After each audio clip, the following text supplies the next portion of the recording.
are pleased to, I got the recording popped up on my screen, sorry about that.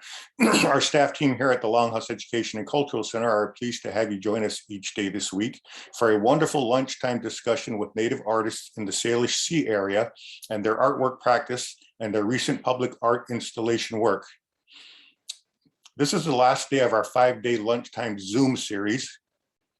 Each day our guests have presented their various artwork medium for their public art installations. Our intent in hosting these Native American artists in the Salish Sea and their public art installations is to showcase some of the recent success of Indigenous artists in being awarded public art calls for art, and to encourage other Indigenous artists to pursue and apply for public calls for art. We will take questions from participants after Teresa's presentation, and Laura has explained that if you have a question you want to ask Teresa, please type your question in the Zoom chat box, and Laura will read your question for Teresa to respond to. We are also carrying this presentation on Facebook Live, so you can type your question into the response, and Amber will read your question for Teresa. Today we have Teresa White joining us. Teresa's bio is posted to our Evergreen Longhouse Facebook page for your reading pleasure. And once again, thank you all for joining us, and let's get this Zoom party started. Welcome, Teresa, and thank you for being such a wonderful friend of the Longhouse and joining us for this public art Zoom series. The Zoom room is yours. Thank you, Lindley. I want to say I've been able to tune into a few of these conversations, and I'm going to pull up the screen here. And I want to say every time I'm waiting for you to say the Zoom room is yours. And I've also every time had a spontaneous smile when you say thank you for being a friend of the Longhouse, because every time I think of the Longhouse, I literally think friends. You all have been so supportive of me and my work, and I just feel honored to be a friend of the Longhouse. I also want to say that I am really excited about this conversation to have been included with these esteemed Coast Salish artists who've come before me in these conversations. It's been really fun. I've learned a lot. And I'm in just really good company, and I appreciate you including me. I feel like I'm newly emerging onto the public art arena, and without the help of the Longhouse, I couldn't have made it here. So I'm happy, really happy to be presenting. So I'm going to just dive right into my slides here. I was telling Longhouse staff before you all arrived how I have a lot of slides because I'm way more comfortable looking at things and looking at my work than talking about it. But I'll do my best to try to make sense of things for you.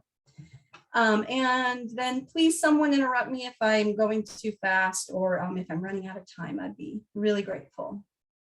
Let's see. First of all, this first slide is a photograph of my culture bearers. Up on the top left is my great grandma, Helen, and then some of my aunties, they're below her, and they're up in McGrath, Alaska there. And then on the right, top right, is a picture of really the people who had the most influence in my growing up and in my learning how to be a human on the planet, how to be a Yup'ik person.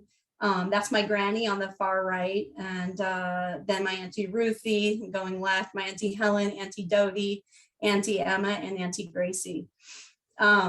And it's fun to start out with that picture because I can't not smile looking at all of those beautiful women. And then below is myself with my mom and my little cousin, Michaela. I put them there just because we're kind of showing off our Yup'ik markings. We're on our chins. We're all three very excited to be part of bringing back that practice. And my little cousin Michaela there is actually doing traditional markings now. She's really good. She's actually got, I think it must be in the blood, because she just like started out doing face tattoos and just from the very beginning working on people's faces. And it's kind of a beautiful and prideful, just exciting thing for me. A lot of people have asked me, so where in Alaska are you are you from? Well, first I was raised in rural Oregon, and I was raised with a mixture of Yup'ik and white working class, very blue collar values. And that was an interesting upbringing. I put this map up to show where my family's from here in Bethel. The bottom left red dot there is Bethel. And when people ask, I always say, well, along the Kuskokwim River, near what is now Bethel, and then further upriver to McGrath. And then my mom was born in Fairbanks, but my granny and aunties were born in McGrath. And it wasn't until when I was putting this presentation together and I superimposed the map of Rainier, that's where I grew up in rural Oregon, did I notice how similar in some ways my orientation is to the sea as to my family who came before me, and my family who still live in Bethel and in Alaska. I grew up along the Columbia River, and so I have a very strong affinity and orientation to the world with rivers, and just feeling how near I am to the mouth of the river and the ocean. So that was a really big part of my upbringing and my understanding of my place, even though it is far away from and south of both the Salish Sea and then here where my family originated.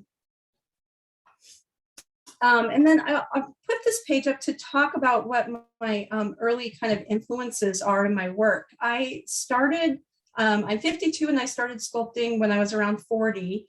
My cousin is a sculptor, and I had asked him, we were getting ready to go away to the beach for a little vacation, and I wanted to do something with my hands while I was there, and I asked him for some clay.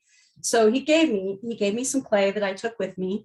And this on the bottom right here is my first piece. I mean, I think there were a handful of things that happened that weekend along with that one, but that was a self-portrait called Berry Eater. And then, so from there, it took me a little while. I just sort of clunkily played around with clay, not having any like art background or art education. I wasn't sure what I was doing. So I very slowly and clunkily, I think, experimented for a long time with clay. So that's an influence, my cousin Troy Konig Wilcox. And then as I also incorporated these, I put up this Bethel, the first 100 years, and these are a couple pages out of the that book that was my granny's and that my granny gifted me.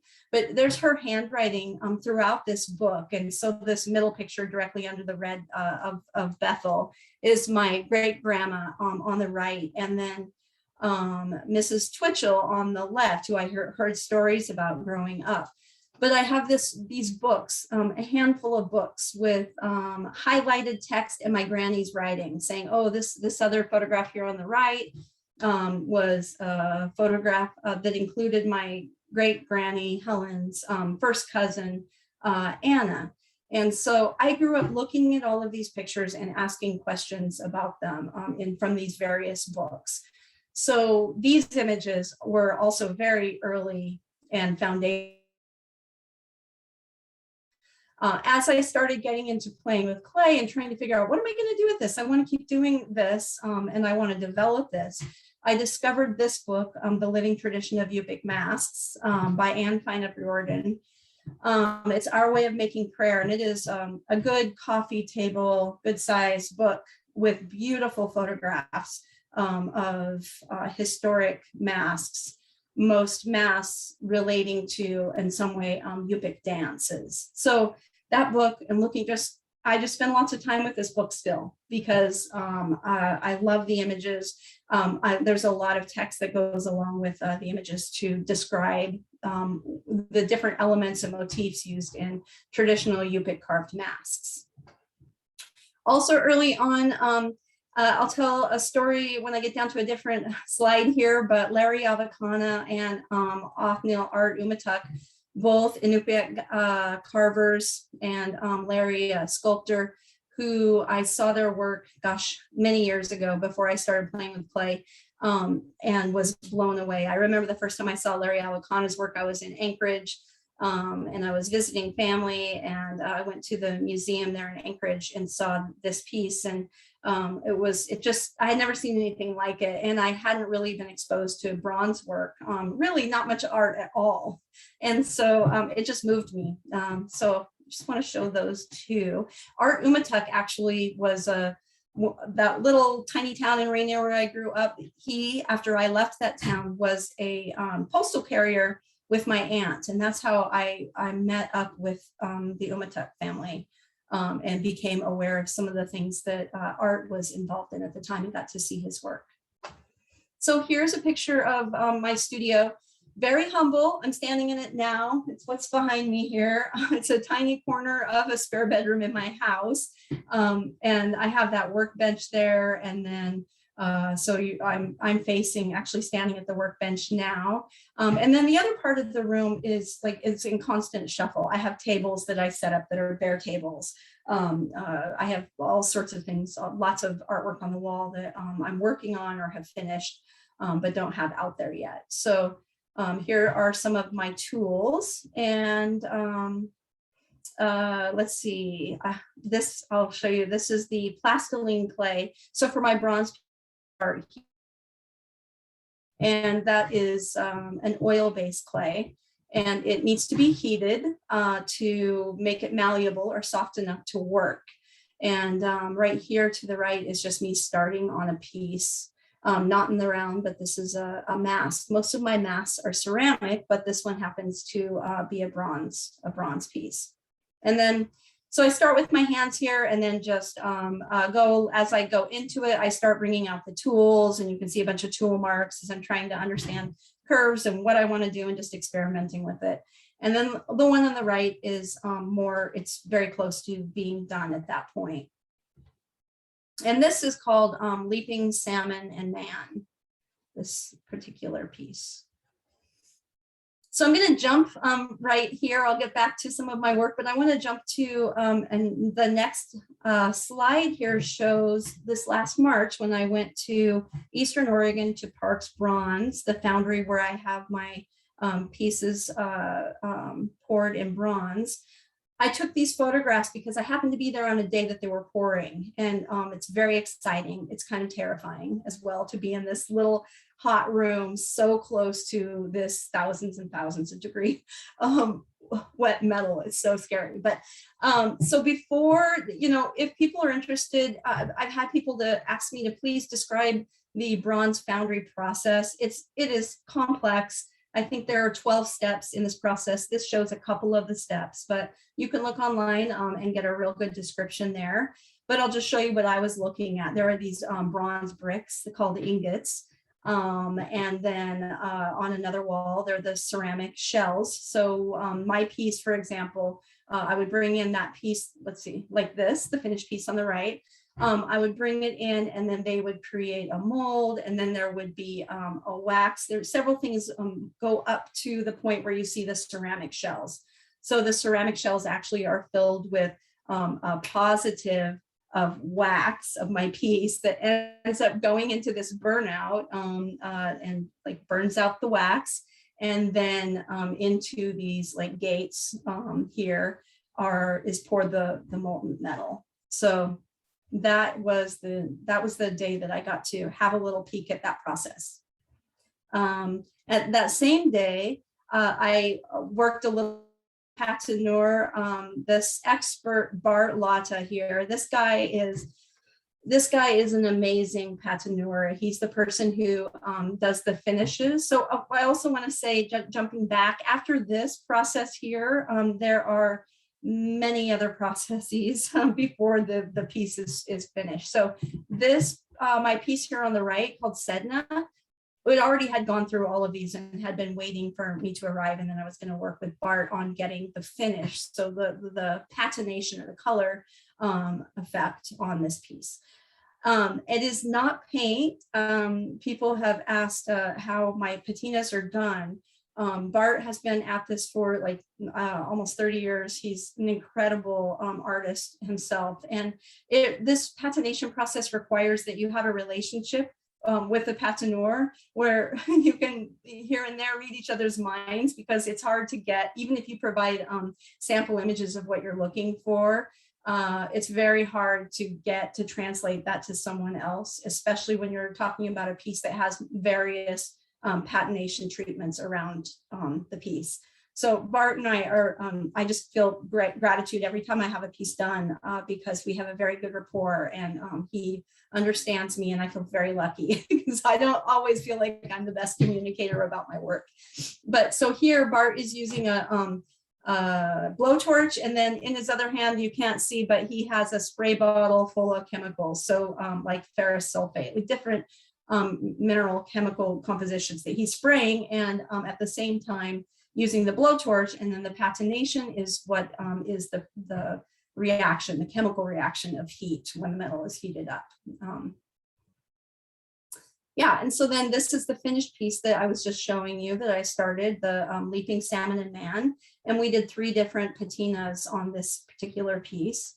And this was a piece that I did at the same time. It's Laughing Duck and Woman. And I did these 2 together. They're not necessarily a pair, but I made them together. And so they kind of fit together as well. They're both limited edition of 25. And I think this is maybe the 3rd edition. I can't remember the exact edition of the one you're looking at on the right, but that now has been purchased this last year by the Regional Arts and Culture Council, and is part of the permanent collection at RAC. Actually, it's either going in or is already up at the Vanport building, a municipal building in Portland. I'm not quite sure yet where that lies at the moment. So before, I'll jump back, before the taking my piece to the bronze foundry, I first take every piece to my cousin Troy Konig Wilcox, the sculptor I mentioned earlier, at Form 3D, because he is an expert at creating scans or digital records of 3-dimensional pieces. So Troy will scan my piece for me so that I have a digital record of the piece, a digital copy, in case I want to reproduce it, have it enlarged, or shrink it down. So you can kind of see on the right, it's like very technical and requires, you know, advanced software and also a ton of training. So I feel very lucky, excuse me, that Troy has and shares this expertise. So this is my new piece that's only been done for a few weeks now.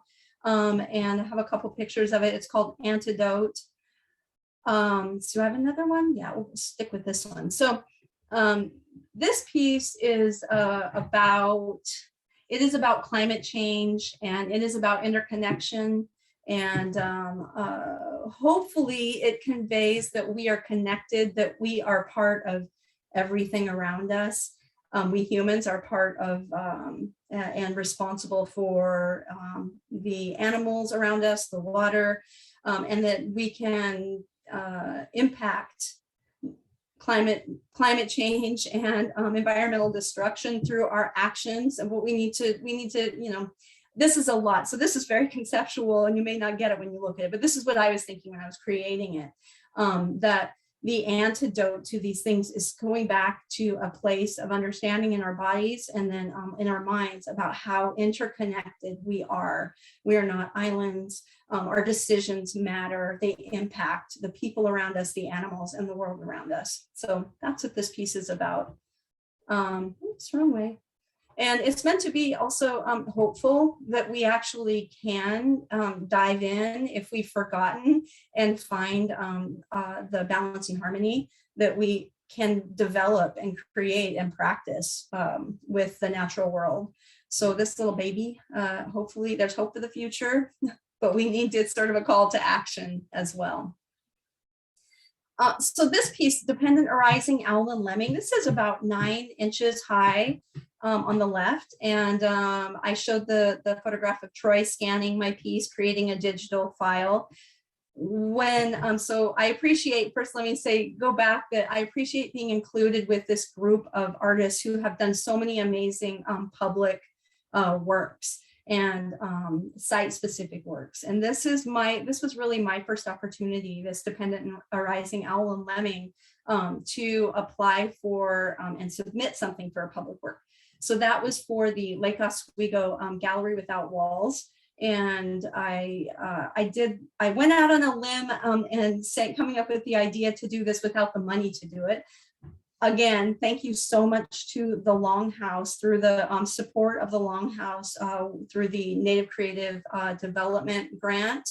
I got money to pay in part for the casting. So this enlargement process, on the right, you can see my brother Doug and my cousin Troy moving this very heavy 3-foot bronze piece to get installed in the Arts Council of Lake Oswego Gallery Without Walls show, so I was accepted, got the piece expanded. And the way Troy did this particular one, they used the digital data that he created by scanning it, and then they made a 3D print. So the print was made of essentially it's wax. It's a wax print, and that wax print was sent to the gallery. And then, you know, the whole process you saw a little bit about, not very detailed, but a little bit about the ceramic mold that's made around a wax print. So moving on, this was the finished and installed piece. And I did get really great news a couple months ago that this piece won People's Choice, which was wonderful because it sold. So I'm grateful to the city of Lake Oswego, and it was also wonderful because now it's part of their permanent collection, and will be out there for my nephews to see, and for other folks. This piece is also about interconnection, and I don't know if you can really see it in the photograph. It's called Dependent Arising Owl and Lemming, and the lemming is scaled larger than the owl.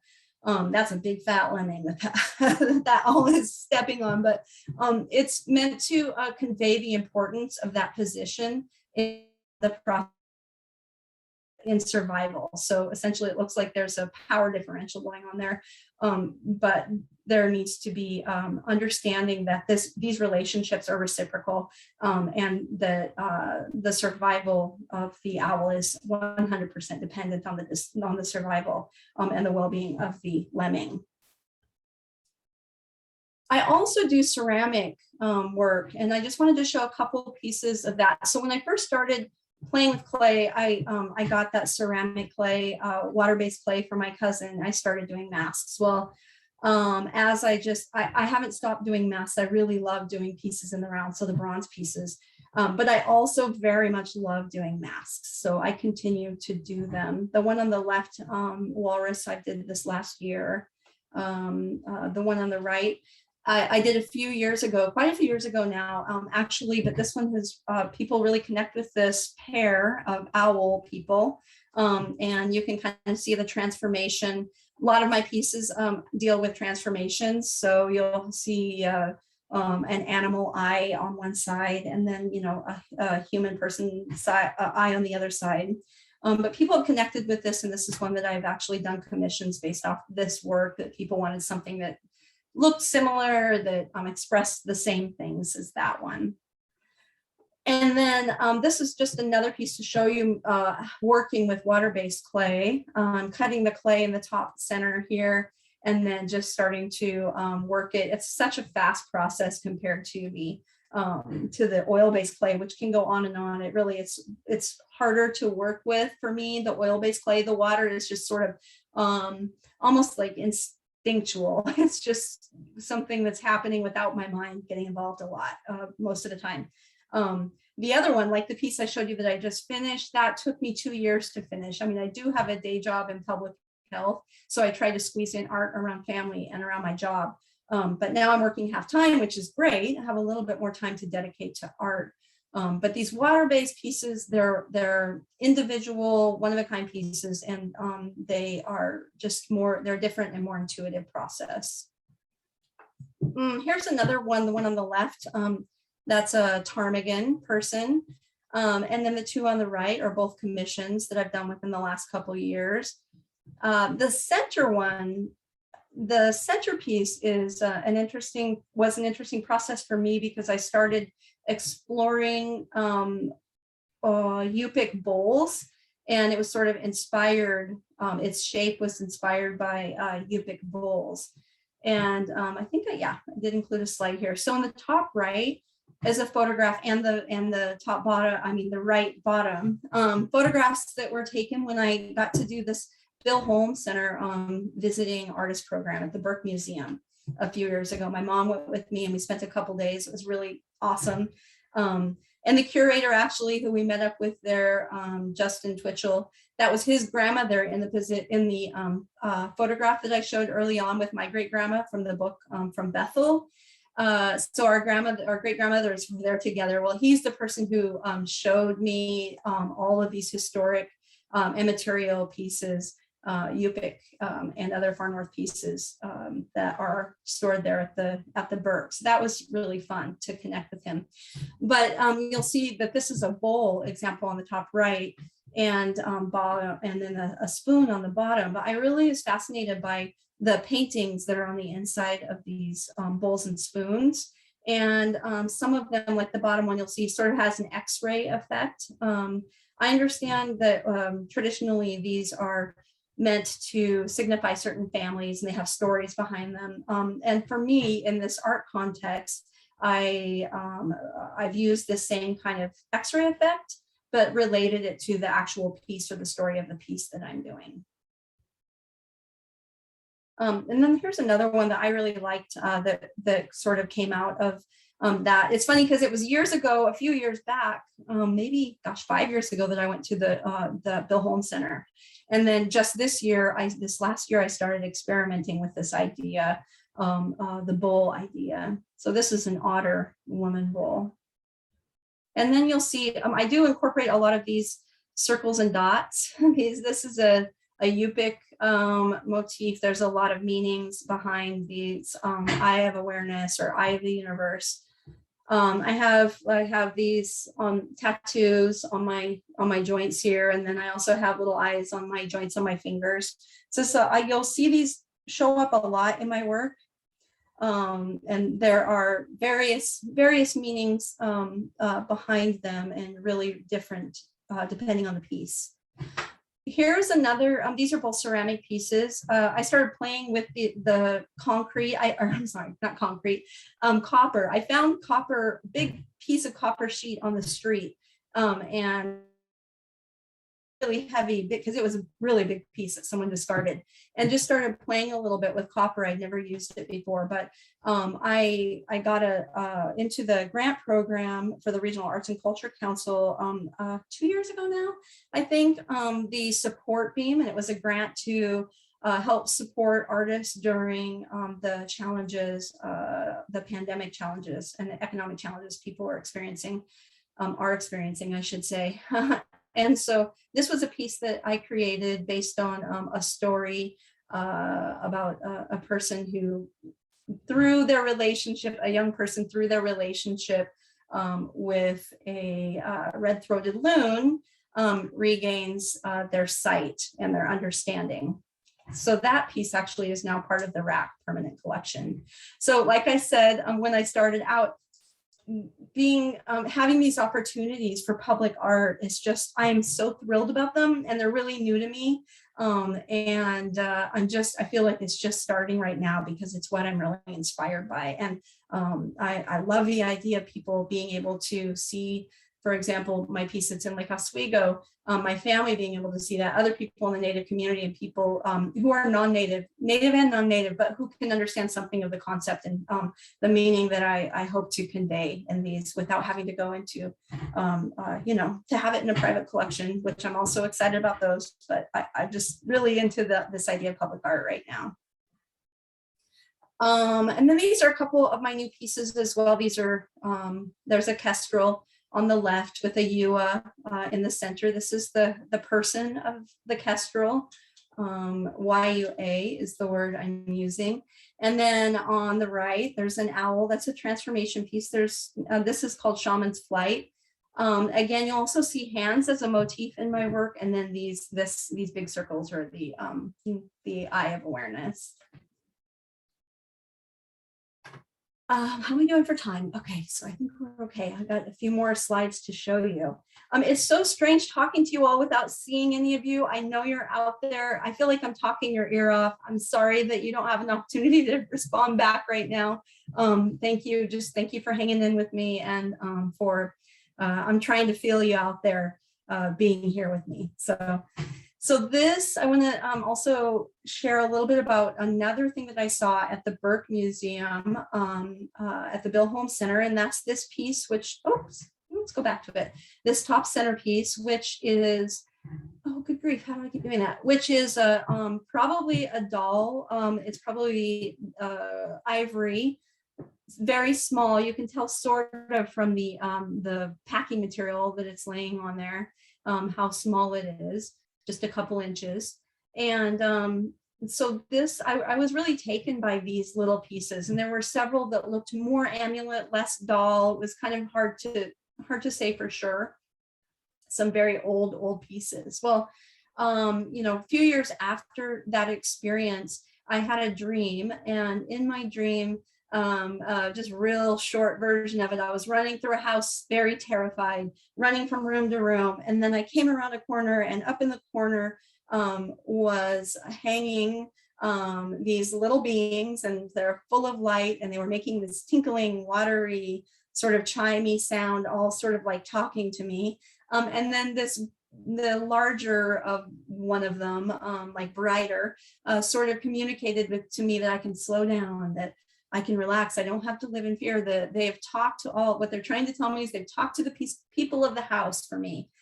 They've told them that to be kind, and that my wellness is connected to their wellness, my well-being, my happiness is connected to their happiness. So I could, anyway, it was all about friendship and healing, and sort of the opposite of fear. So it was an amazing dream, and I woke up very excited.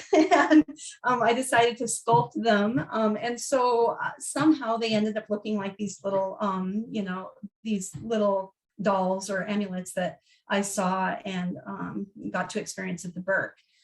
And when I sculpted these, I made them with little eyes awareness, and they were pointing to each other. They were kind of sculpted in relationship to each other. I took these to the Indian market. I had them in a little basket that was someone from my family's, and people kept saying, "What is that back there?" I just took them for myself because I wanted to have them near me because of that powerful dream. And then, so people really wanted them. They're like, "Can I buy that?" I'm like, it's not really for sale. So I went back and I decided to make these little amulets. So out of bronze, so that people could actually have them in their hands. They're meant to be held, they're durable. And I've really enjoyed making these. And these are they're my only piece that isn't a limited edition. It's an edition where I can give these as gifts, or people can purchase them. They're really all about connection, friendship, and our interrelatedness. Walrus Dance Transformation. This piece was the first bronze piece I ever did. And I want to say thank you again to the Longhouse for helping me get a grant to pay for this bronze casting. Bronze casting is so expensive, and it's the first time I'd ever even thought of doing that. And I really, this piece means a lot to me. And just, again, it's just a comment on my friendship with the Longhouse. Let's see how much time. I think maybe I should probably not go into the story of that piece, because I don't know that I have enough time. And I don't see a clock. Can someone tell me how we're doing? You're fine. Yeah, you're fine. It's 12:36 and you can keep talking. We're even getting feedback from Facebook that they're really enjoying your talk. So. Oh, thank you. Thank you. Okay, appreciate it. Okay, so I will just tell a quick story about this piece. This piece was inspired by an experience that I had a couple years after I was playing with clay. My Aunt Teresa, my namesake, told me about her friend Art Umatuk, who Othniel Art Umatuk, who dances with a group, and they were going to dance somewhere down in rural Oregon near Salem. We all went down there as a family, and it was the first time I got to experience Inuit dancing. So I'd only heard of it, seen little things here and there. but I'd never experienced it. So the Northwest Inupiaq dancers, of which Larry Avocano was a part as well, I think still is, were dancing there. And it was such a powerful experience for me. And at the end of the dance, they invited people to come up and dance. And I felt so at home. Oh, first I'll say this picture is a dance that I think Larry actually carved the walrus mask for one of the dances that they did, which is the walrus dance. And I think Art was the one dancing it. But it was so powerful and it blew my mind. And also, not only did it blow my mind, in my body and my spirit, I just felt at home. And it was weird. We were like in Monmouth, Oregon, or somewhere like that, I think, out in this grass field, like with just a small gathering of people and these, a performance. But like I became friends with all those people and then was invited to dance with them. But at the end of their performance, they invited people to dance and I went up there and I really felt at home and I felt like I could almost dance it with my eyes closed. Like they weren't doing anything hard, but it was enough to feel like I was just hearing the drum beat and being with people in that way was such a powerful experience for me. So I am grateful to those people and all the people in the Northwest Inupiaq dancers as well for that. This piece, Sedna, I was just throwing this in to show another one of my bronze pieces. And this, I have different inspirations from experience, from stories that were in my granny's books, from, stories that I've heard. And this one is a far north story that is not necessarily a Yup'ik story, but many far north cultures, including Yup'ik, have stories about the sea mother or sea woman. And this piece was about her. Oh yeah, I threw that one in because that's the one that I had the photograph of Bart, working with Bart, the patineur at Parks Bronze on completing this piece, I really like the patina on it. And then this was technically my first public art piece. I collaborated with Sean Gallagher. I had no idea really what we were doing. I saw, maybe even Sean sent me the call for this. It was before I was like really actively involved in responding to calls. And this is from the Regional Arts and Culture Council. I responded to the call. I didn't even know, they asked you to do, there's a part in the application where you have to do a drawing or somehow show the piece that you plan to do. I don't even remember what we did, but it wasn't what they were looking for. But Keith Lauschwitz at RAC, the Regional Arts and Culture Council, was really excited by it anyway. And he's like, you guys didn't really hit the mark as far as your application. I was very newly doing those things. But we are really interested in what you're doing. We have another space that's open and it's a 6-month opening. Would you want to do a piece for the Mead building based on what you presented? So we did, and in a way it was site specific because we did, it was built to be in a window of a specific size and such. But so we did like this kind of a kayak motif. He's in Newpack, and then he did this small. He's a carver, so he did all this bent wood, and he did this on the far right mask as well, and I did the others in ceramic. And then this, I think I've got 2 more slides. This is a piece that I finished with collaborators that I met at the Raven Makes Gallery in Sisters, Oregon during an Alaskan, I think it was Alaska Masterworks was the name of the show. And Mark Tetpin and Don Johnston and I all met up at that show. And the gallery owner Chris came up with the idea that we should be collaborating. And we were like, yeah, we should collaborate. Well, we got to know each other over the weekend and really connected and really liked each other and respected each other's work. So we did decide then, we started on our plan, and then we made this collaboration remotely because I'm in Portland, Don Johnston is down in Klamath Falls, and then Mark lives in Anchorage. So we worked on all of this remotely, and it came together beautifully. It's ivory. Mark did all of this ivory carving on the outside, and this bent wood here. And Dawn did this. Dawn is a baleen basket weaver, and this you can't really see in the photograph, but this is woven baleen, the bidarka or the little kayak on top. And the hunter is carved ivory as well. And then also down here in this little circle area, we have some woven baleen. And then also I just wanted to mention Mike Surrey because I'll mention him in the next slide. But this piece is now, this is the first of 3 editions, and it is at the Portland Art Museum. A collector purchased this and donated it to the Portland Art Museum. It's in the permanent collection and it is currently on exhibit there, which is very exciting.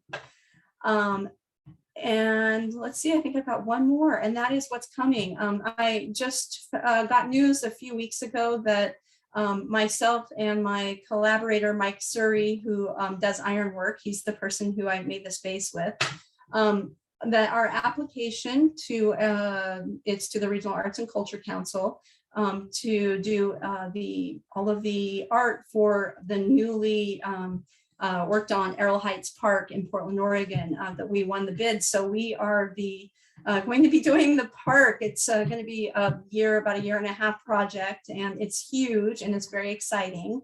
And I'm nervous, but super, super excited about what will come. We're just in the development of our plan and design right now. And then also I wanted to say lastly that I just got on the Washington State Public Art roster. I'm excited about that. I don't know exactly what it means just yet because it's brand new to me, but I am excited to be there and I've been exploring a little bit. So I guess that's all that I have. And I, again, just want to say thank you all for hanging in with me, for listening. And then thank you to the Longhouse for this opportunity. Thank you, Teresa. Appreciate your presentation. I love your work and your focus on cultural transformation worldview. Congratulations on being on the Washington State Arts Commission Public Art roster. I say that because I am a Washington State Arts Commissioner, so it's great to see you being juried onto that Washington State Arts Commission Public Art roster. Congratulations. Thank you. We're going to move into our question and answer period. And as Laura explained before we started, Laura will be taking questions from our Zoom audience viewers who, if they have a question, they can type that question into the chat box and Laura will read you that question. Amber is overseeing our viewing audience on Facebook Live. So if our Facebook Live viewing audience has a question for you, they can type their question into the response box on Facebook. I'm going to go ahead and get us started with a question because there's usually a little bit of a lull in regards to folks typing in their questions. And so my question for you is, where do you get your plasticine from? I needed some plasticine a while back, right when the pandemic started, and I needed more than I had on hand, but I couldn't find any other plasticine other than the small 1 pound bricks that were out there. Just nobody seemed to have any. And my other question is, can you explain the process of your foundry work from the plasticine model to the bronze piece?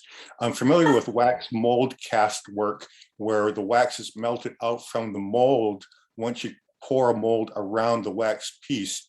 And once the wax is melted out of the mold, that creates a cavity, for instance, for cast glass or molten glass to be poured into the mold for the piece. Could you explain that and also respond to the plasticine issue? Okay. Thank you. Yes, sure. Thank you, Lindley. Regarding the plastiline clay or plasticine, I've heard it used both ways. I've been getting it from 2 places. First of all, I've got a hookup for you. I've got my friend just bought, he told me it's 600 pounds. Like, I think it's an exaggeration. It's probably like 60 pounds. They're heavy. Those bricks are super heavy, but he bought a huge box. He's a carver and he was all excited about like sculpting, and he got into it and just told me really recently, like a couple of weeks ago, that he called me. He's like, how the hell do you get this smooth? I can't smooth this shit out. I'm sorry for my language, but it's just so hard to, like, he's a smoothie. He wants things smooth like me. It's not an easy, I'm like, oh my God, I can spend weeks on an inch trying to get that stuff smooth. So he told me he has a lot of clay available because he was going to do it. And he's like, I'm not doing it. This is not for me. So I'll talk to you later about where you can get some clay. But let's see, I get some from my cousin, Troy, at Form 3D. They don't retail clay or anything, but I can buy some from him. And then I've also bought from Sculpture Depot online. That's probably the hookup that will be easiest. Yeah. SculptureDepot.com, I think. Great. Yeah, actually, I just started, so you saw the clay, the photograph of the clay that I've been using, and it's Jayco is the brand, Jayco. And I think that's kind of just standard, like professional sculptor clay. But I just bought some of this. It's clayette, and you're talking about the little bricks. Man, this stuff is expensive just for a tiny little brick like this. But this is by Chavant, and I'm excited to start using this because I think it's a little bit less sticky. And I've talked to some other friends, some other sculptors who use this, so that's what I'm getting ready to play with. Yeah. And then, oh, I'd love to see what you're doing with clay, by the way. Feel free to share at some point. And then in answer to your other question, well, I am not an expert at foundry work because what you described for glass is really kind of how it works. And my understanding, I think, is not different from what you said, that I'm creating the piece, and I have then, after the creation of the original artwork, then a mold is made, and I have made the mold. So the first piece that I ever did, that walrus dance transformation, I made the mold for that piece. A friend who's a sculptor walked me through that. It's kind of a noxious process to go through if you're not set up for it. It's silicone mold, and so that you're putting layers of the silicone on, which is sort of, you want to do all this outside, and I don't have a ton of outdoor space that's set up for that kind of work. But and then so mine goes to the foundry after that, and then the foundry does the wax process that you described. And then in the very same way, it ends up getting, there's a wax mold made.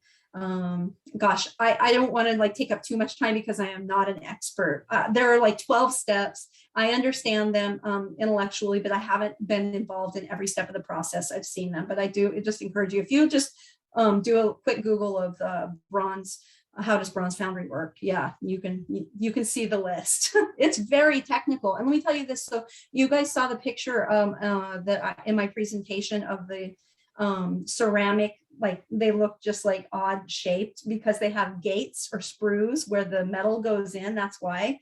That process alone of getting that ceramic, and it's a silicone and sand and some other things together, the slurry that they create, that process of alone is like dipped and dried for a week. Every one of these steps in the process takes so much time, and they have a huge staff, at the foundry to do these things. So I'm grateful, very grateful for their expertise. Thank you. We'll move on to Laura or Amber. Yeah, we both have a lot of questions here. Amber, why don't you go ahead and start with your Facebook questions? Sure, thank you. And I also have a Zoom question as well. So first, I want to say that you have a lot of love from our friends and community here on Facebook. And Tina Wirahana says hello. Andrea Wilbur-Saigo says you did a great presentation. Thank you so much for sharing. And then also Jessica Towns Kamara says hello as well. Hello.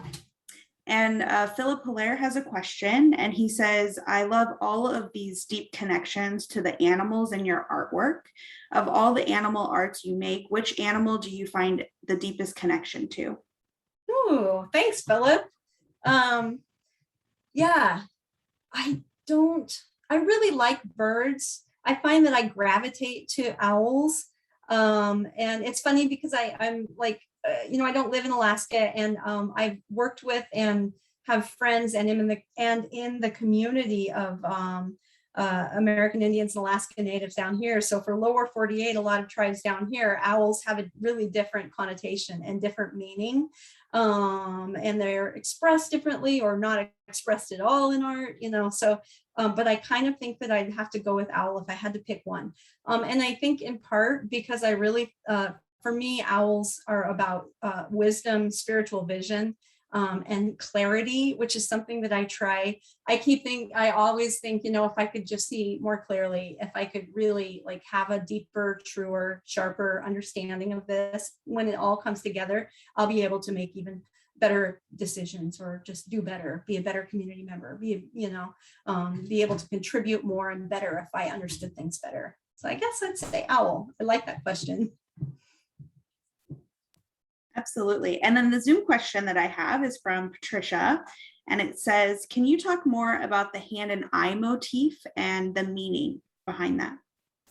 Oh, yeah. I can give some examples because there are so many meanings.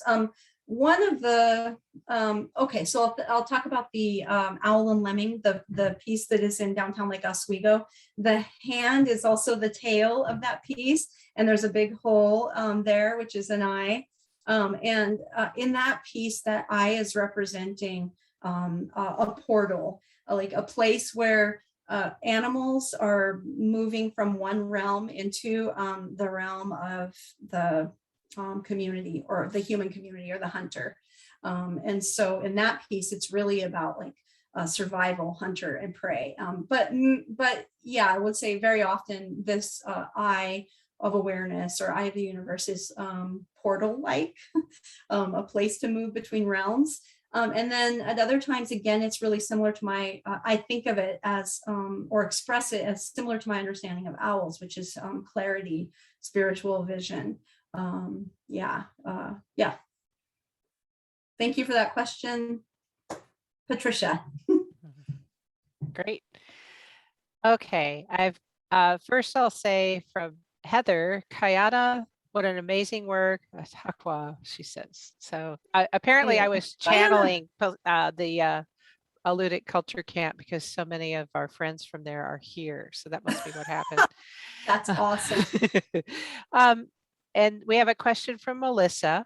How do you see the intersections of art and spiritual practice and the role this plays in personal and communal well-being? Personal and spiritual cultural practice.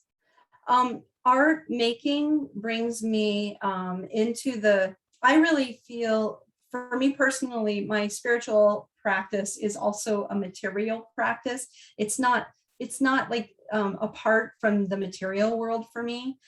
So when I'm sculpting, I am either bringing to life, I'm either practicing, playing with, or exploring ideas that to me could be considered spiritual. The way that we interact with other people, animal people, our responsibility to the water, our relationship with water and the land. So yeah, I guess I would say that it is when I'm sculpting, I don't sculpt every day, but I try to sculpt most days. It is a reminder to me of my place, which is a spiritual practice. It's a reminder to me of my relationships, which is spiritual.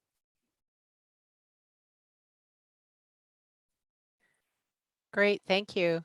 From JJ, I'm excited to hear about the Arrow Heights Park project, as when I stay in Portland with my sister, she just lives a few blocks from there. Can you say anything more about what you might be doing?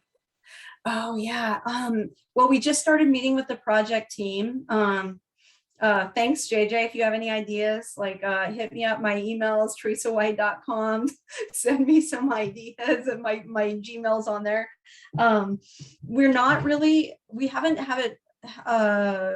We have vague ideas at this point. I think that we'll probably do 3 different pieces, but this could change. But my guess is that we'll do 3 different pieces. There are different areas of the park. There's a wetland area. There's sort of an upper plateau area. There's a trail system, and they're going to be connecting it. So we're going to dive into the kind of the ecosystem of the park. It's funny because it's in a real industrial area, and there are beaver in this park. It's a small park with a small wetland, and there are actually beaver right there. Like it's not full of nutria. It's kind of a fantastic and kind of also a crunchy, gritty kind of park. But in some way, I hope that we're going to incorporate the amazing wildlife that's there, and the trees that are specific to that area too, wetland trees, I hope, and then somehow talking about the different environments there. Also, I hope that we do something that has to do with the neighbors and the people who have loved this park for a long time and use it. So trying to connect the environment and the natural world to the humans who are participating in the park. That's not a lot of information, but that's my thinking right now.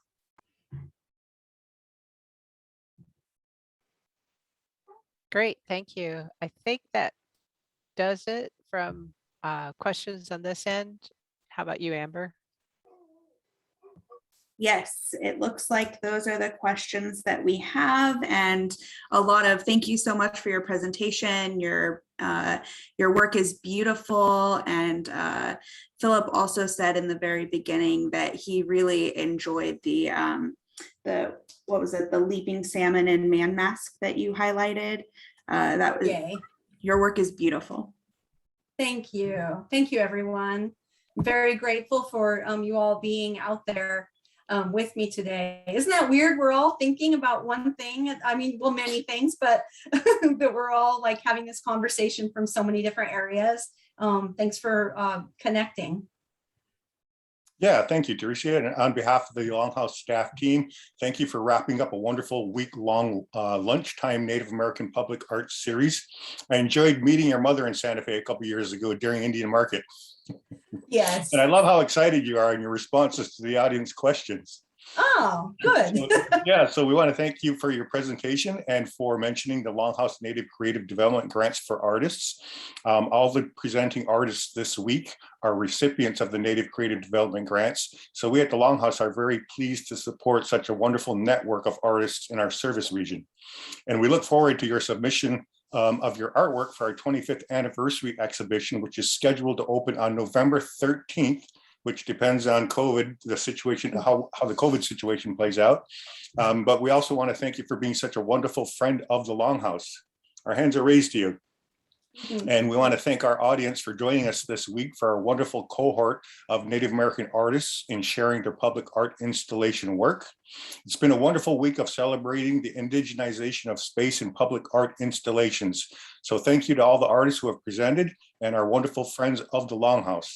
We have a wonderful Longhouse staff team. So big shout out of thanks to our wonderful Longhouse staff team, Laura Vermeulen, Natalia Devine, Andrew DeVillers, and Kara Briggs, who is our new staff person and is the interim vice president for tribal relations, arts, and cultures. And let's all keep our fingers crossed that we can actually have an in-public event on November 13th for the opening of our 25th anniversary exhibitions.